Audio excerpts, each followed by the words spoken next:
ଗାଁର ସବୁ ଲୋକ ସେଇ ଆମ୍ବ ଗଛ ମାଲିକକୁ ଡରୁଥିଲେ। କିନ୍ତୁ ସେ ପୁଅଟି ପ୍ରତିଦିନ ଆମ୍ବ ଚୋରି କରୁଥିଲା ଆଉ ଗଛ ମାଲିକ ତାକୁ କେବେ ଅଟକାଉ ନଥିଲେ। ଖରାଦିନ ସମୟ। ଗାଁର ପୋଖରୀ ପାଖରେ ଥିବା ବଡ଼ ଆମ୍ବ ଗଛଟା ପାଚିଲା ହଳଦିଆ ଆମ୍ବରେ ଭରି ଯାଇଥିଲା। କିନ୍ତୁ ସେ ଗଛ ପାଖକୁ ଯିବାକୁ କାହାରି ସାହସ ନଥିଲା, କାରଣ ସେ ଗଛଟା ଥିଲା ଦିନୁ ମଉସାଙ୍କର। ଗାଁରେ ସମସ୍ତେ କହୁଥିଲେ, ଦିନୁ ମଉସା ଭାରି ରାଗି ମଣିଷ। ପିଲାମାନେ ଯଦି ଗଛ ପାଖକୁ ଯାଉଥିଲେ, ସେ ବାଡ଼ି ଧରି ଦୌଡ଼ି ଆସୁଥିଲେ ଆଉ ପାଟି କରୁଥିଲେ। ସେଥିପାଇଁ ପ୍ରାୟତଃ ସେହି ରାସ୍ତା ଖାଲି ରହୁଥିଲା। ସେ ରାସ୍ତା ଦେଇ କେହି ଯିବା ଆସିବା କରୁନଥିଲା। କିନ୍ତୁ ଗୋଟେ ପୁଅ ପ୍ରତିଦିନ ସେଠାକୁ ଯାଉଥିଲା। ନା ଥିଲା ପିକୁ। ପତଳା ଶରୀର, ପାଦରେ ଚପଲ ନାହିଁ, ଆଉ ସବୁବେଳେ ଚୁପଚାପ। ସନ୍ଧ୍ୟା ହେଲେ ପିକୁ ଆମ୍ବ ଗଛ ପାଖରେ ଥିବା ଭଙ୍ଗା କାନ୍ଥ ସାହାଯ୍ୟରେ ଚୁପଚାପ ଗଛରେ ଚଢ଼ୁଥିଲା। 2-3ଟି ଆମ୍ବ ତୋଳି ଦୌଡ଼ି ପଳାଉଥିଲା। କିନ୍ତୁ ପିକୁ ମଜା ପାଇଁ ଆମ୍ବ ଚୋରି କରୁନଥିଲା। ତାର ମା ବହୁତ ଦିନ ଧରି ଅସୁସ୍ଥ ଥିଲେ। ଡାକ୍ତର କହିଥିଲେ ଫଳ ଆଉ ଭଲ ଖାଦ୍ୟ ଦିଅ। କିନ୍ତୁ ପିକୁର ଘରେ ତ ଠିକ୍ ଭାବରେ ଭାତ ଖାଇବାକୁ ମଧ୍ୟ ଟଙ୍କା ନଥିଲା। ସୁଷମ ଖାଦ୍ୟ ଆଉ ଫଳ ଆଣିବ କୁଆଡ଼ୁ? ଗୋଟେ ସନ୍ଧ୍ୟାରେ ପିକୁ ଦେଖିଲା ତାର ଛୋଟ ଭଉଣୀ ଦୂରରୁ ଚୁପଚାପ ଆମ୍ବ ଗଛକୁ ଦେଖୁଛି। ସେହି ରାତିରେ ପିକୁ ମନେ ମନେ ଠିକ୍ କଲା, ସେ ଆମ୍ବ ଆଣିକି ଆସିବ।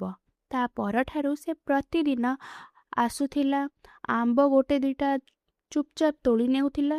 କିନ୍ତୁ ଦିନୁ ମଉସା କେବେ ତାକୁ ଧରି ପାରୁନଥିଲେ। ଗୋଟେ ଦିନ ପିକୁ ଆମ୍ବ ଚୋରି କରି ଦୌଡ଼ୁଥିବା ଦେଖି ଦିନୁ ମଉସା ଚୁପଚାପ ପିକୁ ପଛରେ ଗଲେ। ଘରର ଭଙ୍ଗା ଝରକା ବାହାରୁ ଭିତରକୁ ଦେଖିଲେ।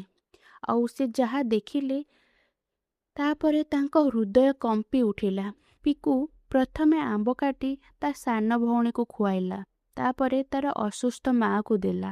ଆଉ ସେମାନେ ଖାଇସାରିବା ପରେ ପିକୁ ପାଣି ପିଇ ଖାଲି ସେମିତି ଶୋଇପଡ଼ିଲା। ତାହା ଦେଖି ଦିନୁ ମଉସାଙ୍କର ଆଖି ଭରି ଆସିଲା।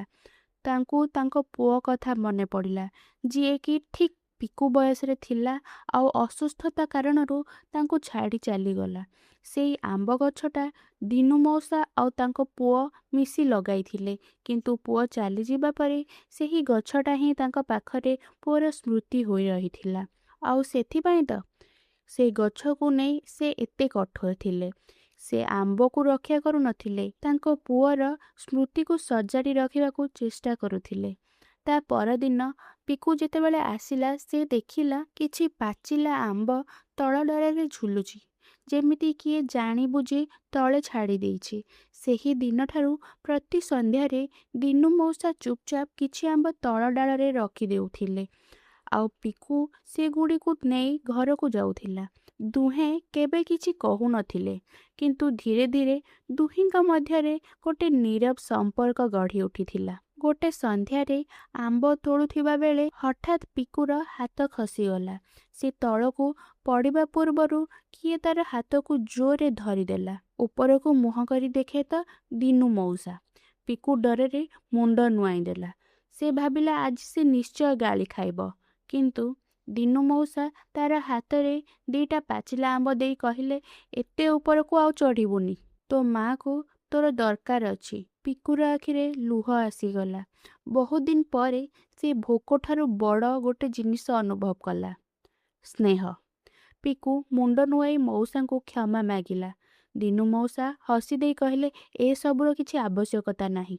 ସେଇ ଦିନଠାରୁ ପ୍ରତିଦିନ ପିକୁ ସେହି ଆମ୍ବ ଗଛରେ ପାଣି ଦେଉଥିଲା। ସେ ସବୁବେଳେ ସେହି ଗଛର ଯତ୍ନ ନେଉଥିଲା।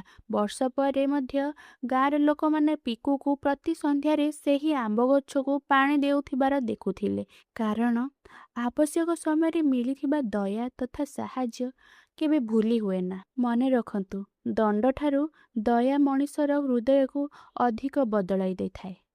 ଆଚ୍ଛା, ଆପଣ କେବେ କାହା ଆମ୍ବ ଗଛରୁ ଆମ୍ବ ଚୋରି କରିଛନ୍ତି? କମେଣ୍ଟରେ ଜଣାନ୍ତୁ। ଧନ୍ୟବାଦ।